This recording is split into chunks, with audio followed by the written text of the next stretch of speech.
ഇന്നത്തെ സിനിമ വാർത്തകളിലേക്ക് ഇവർക്കും സ്വാഗതം. ദുൽഖറിന്റെ അടുത്ത മലയാളം സിനിമയുടെ ഷൂട്ട് ഏപ്രിൽ 22-ാം തീയതി ആരംഭിക്കുമെന്നൊരു റിപ്പോർട്ടാണ് ഏറ്റവും പുതിയതായിട്ട് പുറത്തു വന്നിരിക്കുന്നത്.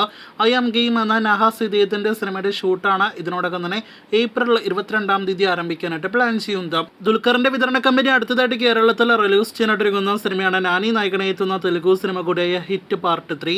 ഈ നാനി സിനിമയിൽ മെയ് 1-ാം തീയതി തിയേറ്ററുകളിലേക്ക് എത്തുന്ന സിനിമയിൽ കാർത്തിക് ആമിയ റോളിൽ എത്തിയേക്കുമെന്നൊരു റിപ്പോർട്ട് കൂടി അൺഒഫീഷ്യലായിട്ട് പ്രചരിക്കുന്നു. ജൂനിയർ NTRനെ നായകനാക്കി പ്രശാന്ത് നീൽ സംവിധാനം ചെയ്തുകൊണ്ടിരിക്കുന്ന സിനിമയാണല്ലോ താൽക്കാലികമായിട്ട് NTR നീൽ എന്ന് പേരിട്ടിരിക്കുന്ന സിനിമ. ടൊവിനോ കൂടി അഭിനയിക്കുന്ന സിനിമയുടെ അടുത്തൊരു ഒഫീഷ്യൽ അപ്ഡേറ്റ് നാളെ ഉച്ചയോടെ പുറത്തു വരുന്നുണ്ട്. കാത്തിരിക്കാം അപ്ഡേറ്റിനായിട്ട്. ദിലീപ് നായകനെത്തുന്ന ബബബ എന്ന സിനിമയിൽ നമ്മുടെ ലാലേട്ടൻ കൂടി അഭിനയിക്കുന്നുണ്ടല്ലോ. 2 ആഴ്ച ഷൂട്ടാണ് ഇനി സിനിമയുടേതായിട്ട് ബാക്കി നിൽക്കുന്നത്. ഇപ്പോഴത്തെ ആ അവസാനഘട്ട ഷെഡ്യൂൾ വാളയാറിൽ ചിത്രീകരിക്കുമെന്നൊരു റിപ്പോർട്ടാണ് ഇന്നേ ദിവസം പുറത്തു വന്നിരിക്കുന്നത്. ലാലേട്ടൻ്റെ അടുത്തതായിട്ട് തിയേറ്ററുകളിലേക്ക് എത്തുന്ന മലയാളം സിനിമയാണല്ലോ തുടരും. ഏപ്രിൽ 25-ാം തീയതി തിയേറ്ററുകളിലേക്ക് എത്തുന്ന സിനിമയുടെ ഒരു പ്രൊമോ ഗാനത്തിന്റെ ചിത്രീകരണം ഇപ്പോഴത്തെ പൂർത്തിയാക്കപ്പെട്ടിരിക്കുകയാണ്. ബൃന്ദ മാസ്റ്റർ നേതൃത്വം നൽകിയ ലാലേട്ടനും ശോഭനയെല്ലാം തന്നെ നൃത്ത ചുവടുകൾ വയ്ക്കുന്നൊരു ഗാനത്തിന്റെ പ്രൊമോ ഷൂട്ടാണ് ഇതിനോടകം തന്നെ പൂർത്തിയായിരിക്കുന്നത്. ആ പ്രൊമോ വീഡിയോ വിഷു പ്രമാണിച്ച് പുറത്തുവരുമെന്ന് പ്രതീക്ഷിക്കുന്നു. കാത്തിരിക്കൂ, തുടരുമെന്ന സിനിമയുടെ കൂടുതൽ അപ്ഡേറ്റുകൾ കേട്ടാം. ഇന്ന് ഏപ്രിൽ 8-ാം തീയതി ഐക്കൺ സ്റ്റാർ അല്ലു അർജുന്റെ ജന്മദിനമാണ്. അദ്ദേഹത്തിന് എല്ലാവിധ ജന്മദിനാശംസകളും നേരുകയാണ്.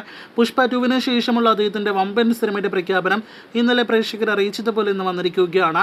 അറ്റ്ലി സംവിധാനം ചെയ്ത് അല്ലു അർജുൻ നായകനെത്തുന്ന 22-ാമത്തെ സിനിമ സൺ പിക്ചേഴ്സ് നിർമ്മിക്കുന്നു. സിനിമയുടെ ഒഫീഷ്യൽ അനൗൺസ്മെന്റ് വീഡിയോ അപ്ഡേറ്റ് ആണ് ഇതിനോടകം തന്നെ സൺ പിക്ചേഴ്സ് പുറത്തുവിട്ടിരിക്കുന്നത്. ഒരു വമ്പൻ cinema, fantasy cinema, science fiction cinema എന്നൊക്കെയാണ് ഇതിനോടകം തന്നെ വീഡിയോ കണ്ടന്റിൽ നിന്ന് വ്യക്തമാകുന്നത്.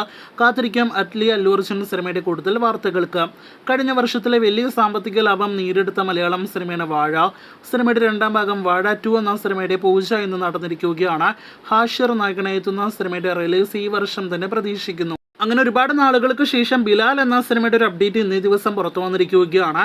മമ്മൂട്ടി നായകനേക്ക് അമൽ നീരദ് സംവിധാനം ചെയ്യുന്ന സിനിമയുടെ ഷൂട്ട് ഈ വർഷം തുടങ്ങും.